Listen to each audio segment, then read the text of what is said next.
کسی صحابی نے اپنے بچے کی شادی پر اپنے گھر میں لائٹنگ نہیں کرائی، لیکن آپ کو دنیا کا کوئی عالم یہ فتویٰ نہیں دے سکتا کہ لائٹنگ کرانا حرام ہے۔ آپ شادی کے موقع پہ ساری گلی سجا لو، آپ ساری چھتوں پہ لائٹنگ کرا لو، کوئی آدمی یہ آپ کو فتویٰ نہیں دے سکتا کہ شادی کے موقع پر لائٹنگ کرانا جائز نہیں۔ کبھی سنا ہے آپ نے کسی سے؟ بولیے، یہ جائز ہے، جائز پیسے ہیں تو ٹھیک، بلکہ میں اس سے آگے بڑھتا ہوں، اس سے تھوڑا اور آگے جاتا ہوں۔ حضرت عائشہ صدیقہ رضی اللہ تعالیٰ عنہ فرماتی ہیں میرا جو کمرہ تھا نا جس میں میں حضور کے ساتھ رہتی تھی اور ایک لمبا زندگی کا عرصہ گزارا، اس میں 3 آدمی سو سکتے تھے، چوتھے کے لیے جگہ ہی نہیں تھی، اور کچا تھا، کھجور کے تنے کھڑے کر کے اس پر کھجور کے پتوں کی چھت ڈالی گئی تھی۔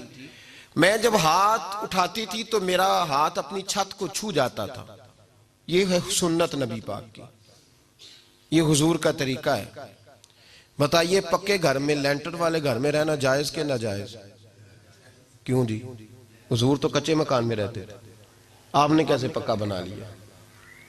اللہ کی محبوب علی دین کو اس کی اصل بات میں سمجھیں۔ آپ ایسا نہ کریں جس میں انتشار اور امت تقسیم ہو، اس کا اصل مزاج دیکھیں۔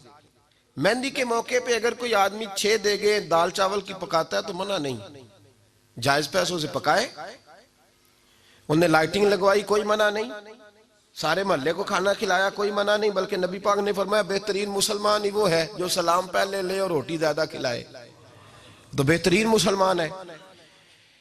ناجائز کیا ہے؟ ناجائز ہے شادی کے موقع پر بینڈ باجا بجانا، اس میں رقص کرنا، اس میں بھنگڑے ڈالنا، عورتوں مردوں کا اختلاط ہونا، عورتوں کی مووی بنانا، یہ چیزیں ناجائز ہیں۔ تو جو ناجائز ہے اس پہ پابندی لگائی جائے گی، جو جائز ہے اس کے بارے میں یہ کہا جائے گا کہ بھائی احتیاط کی جائے، سنت کی طرف دیکھا جائے تو بہتر یہی ہے۔